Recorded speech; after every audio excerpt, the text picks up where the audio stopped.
International financial management है, इसमें सबसे पहले हमें देखेंगे कि भाई ये कैश फ्लो दिया हुआ है, फॉरेन करेंसी में कैश फ्लो दिया हुआ है और इंडियन करेंसी में डिस्काउंटिंग रेट दिया हुआ है। तो इंडिया में कन्वर्ट करने के लिए हमें क्या करना पड़ेगा, फॉर्मूला है सबसे पहले one plus interest rate of one plus discounting rate divide by interest rate, दोनों में लेफ्ट और राइट कर देने का। पहले लोकल आएगा, दूसरा राइट साइड में फॉरन आएगा, बस one plus interest discount rate of local divide by one plus interest rate of foreign is equal to one plus discounting rate of foreign divided by one plus interest rate of foreign. तो पहले local local, दूसरा foreign foreign, ठीक है, उल्टा बोल दिया होगा तो ध्यान रखना, ठीक है।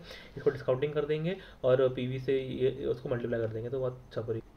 ये हमारे वेरी इंपॉर्टेंट फार्मूलेज जो आते हैं, सबसे पहले बेसिक चीज़ हमारा लोकल लेने का फिर फॉरेन लेने का। तो लोकल का ऊपर नीचे, फॉरेन का ऊपर नीचे, तो वन प्लस डिस्काउंटिंग रेट नीचे इन्फ्लेशन इंटरेस्ट, और अगर one plus discounting divide by inflation interest of foreign, ठीक है। Forward divide by spot, one plus interest और इन्फ्लेशन रेट अदर, ये तो मेरे को पता है, one plus interest rate base, ठीक है। ये वाले क्वेश्चन में क्या करना है, सबसे पहले देखो हमें इन्फ्लेशन इंटरेस्ट दे दिया हो, इन्फ्लेशन दिया हुआ है दोनों का, ठीक है।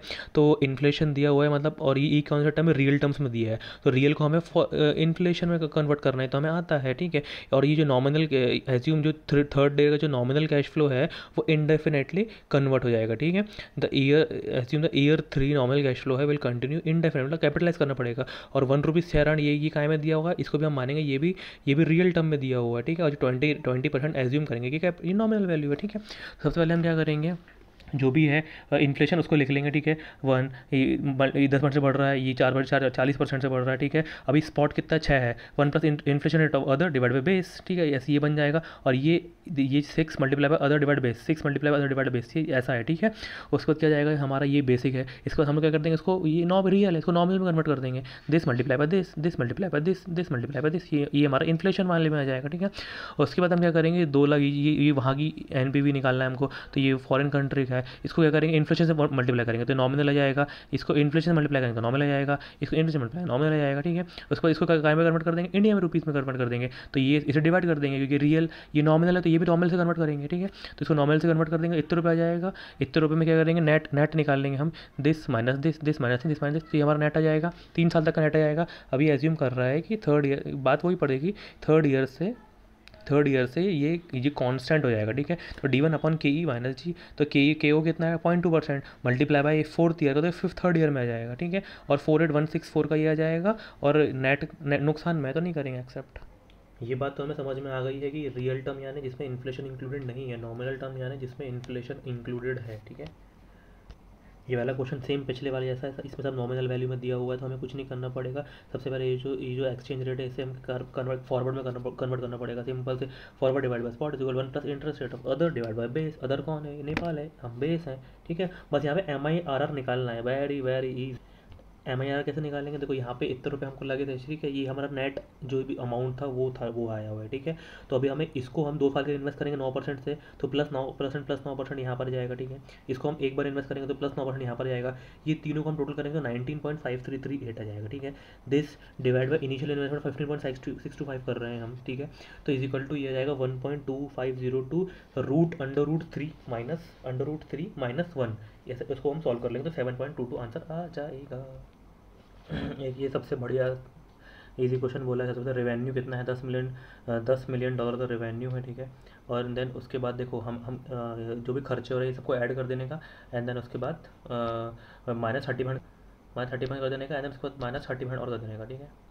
मैं बता रहा हूँ, देखो -30% कर देने का, सब एक्सपेंस माइनस करने के बाद, एंड उसको -10% कर देने का, और उसको डिटेल्स डिवाइड बाई 5648, इतना मिलियन डॉलर, इतने पैसे बच गए हमारे पास। तो 10 में से इतने पैसे बच गए, मतलब बचे हुए खर्चा हो गए, और 12 माइनस उतने खर्चा होगा, ठीक है। बस यहाँ पे हमें एक चीज़ और दिखानी है कि जैसे कि यहाँ पे मान लो कि अगर दूसरा अल्टरनेटिव दिखाना है कि अगर 10% टैक्स नहीं लगता तो जो उसके ऊपर वाला आया था उसको उतना डिवाइड बाई 48 कर देने का, तो ये आंसर आ जाएगा। इतने रुपये कम बचे हैं, बचे हुए आता है अपने को। ये वाले क्वेश्चन में बस हमें ये बताना है कि अभी हम जो हमारी मशीनरी थी, हम हमारी कंपनी को एक्सपोर्ट करते थे इंडिया में, ठीक है। लेकिन अब हमारी सब्सिडी को एक्सपोर्ट करते हैं, लेकिन अभी हम क्या करेंगे, वहीं पर ही मशीन बना लेते हैं, जिससे क्या होगा कि हमारा खर्चा वर्चा जो है वो नहीं होगा, ठीक है। तो हम क्या कर रहे हैं, देखो यहाँ पर हम एक्सपोर्ट कर रहे हैं, तो देखो जो भी पहले था और बाद में था, अपॉर्चुनिटी कॉस्ट भी हम देखना पड़ेगा कि कितना अपॉर्चुनिटी पहले कितना था, अभी कितना था, ठीक है। तो सबसे पहले देखो 20 units 20 per unit variable cost हो जाएगी। पहले 40 थी, 80 रुपये सेल्स था, 40 से वेरिएबल कॉस्ट कितनी थी, 40 थी, और बाद में सेल्स कितनी हो जाएगी, 1.5 मिलियन हो जाएगी बराबर। ये बाद में बोल रहा है कि 1.5 मिलियन हो जाएगी, 1.5 इंटू 40 कितना हो जाएगा, 60 रुपये, 60 माइनस 35% का टैक्स रेट है। तो इतने रुपये तो हम कमा लेते, 39 लाख रुपीज़ हम कमा लेते, ठीक है। लेकिन हमें अभी हम कितना कमा रहे हैं, देखो 80 इंटू जो भी है, 80 इंटू 5, वेरिएबल कॉस्ट 20 का हो जाएगा, तो फिक्स कॉस्ट अंदर फिक्स कॉस्ट माइनस कर देंगे, डेप्रिसिएशन जो वो माइनस कर देंगे, एंड टैक्स माइनस कर देंगे, और डेप्रिसिएशन को एड बैक कर देंगे, तो क्या जाएगा, free cash flow to firm आ जाएगा, ठीक है, फ्री कैश फ्लो आ जाएगा। एंड देन उसके बाद जो 35 रुपये का जो इनिशियल इन्वेस्टमेंट है, 500 प्लस 50 का वर्किंग कैपिटल लगेगा, और 15 रुपये रियलाइज़ हो जाएगा, ठीक है, अंदर अभी का रियलाइज़ हो जाएगा, ठीक है।